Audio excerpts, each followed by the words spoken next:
Well done, Max. And well done, VCE 16. We got to this point.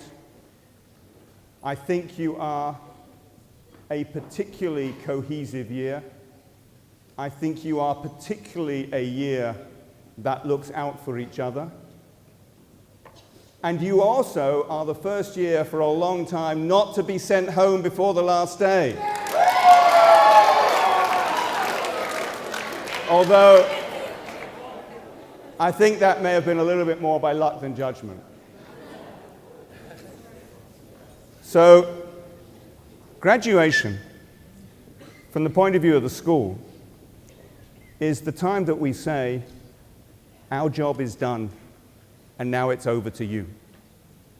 A school is a place for growing adults, and that is what you are now.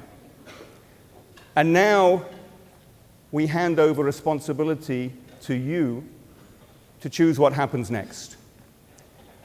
And I have to be honest, it's hard. It's hard because of things like mortgages and jobs and life.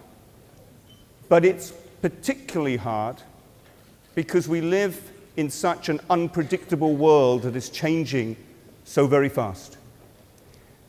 It is said that each of you will have between 3 and 7 careers, not jobs, but careers, some of which we can't even imagine today, solving problems that are beyond our comprehension and will remain so for a long time. But it's also hard because the world around you is changing.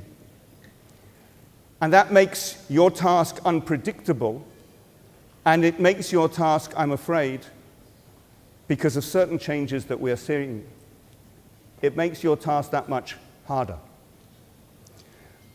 The way we think is changing. For centuries, civilization has progressed because men and women have come up with ideas.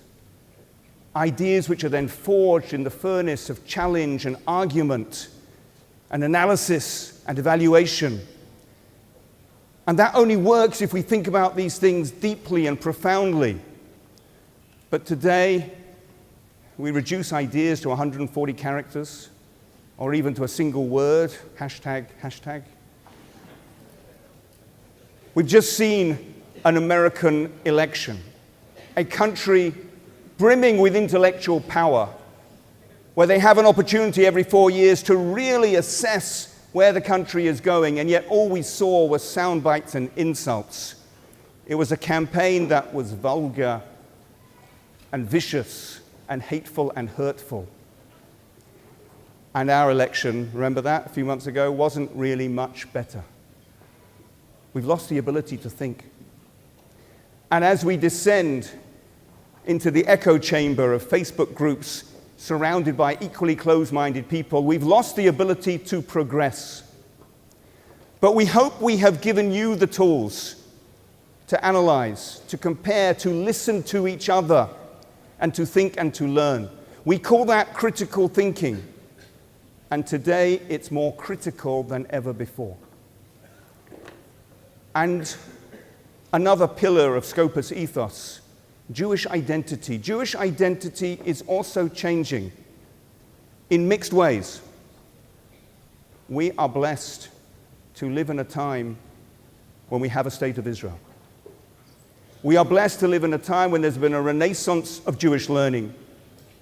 Here in our own community, we have so many avenues to interact with Jewish culture. And yet, we see young Jews disaffiliating from Israel. I would suggest because they're overwhelmed by the barrage of anti-Israel propaganda. We see Jews who are Jewishly illiterate, who are unable to access the beauty and the authenticity of Jewish life and Jewish learning. We see Jews for whom their Jewish identity is marginal and peripheral, or worse, who are disappearing and disengaging from Jewish life. Because today, Jewish identity doesn't happen by default. It's something to which you have to opt in, otherwise you drop out. but I hope that we have given you the experiences, the knowledge, the values to continue to connect to Jewish life and to make your own choice as to the meaning of your Jewish identity and continue to engage with that. And I would suggest that the world around us is changing, and not for the better. Winter is coming. We used to think that the 70 years since the Second World War, a time of tolerance, of communities of nations and nations of communities, is the new normal.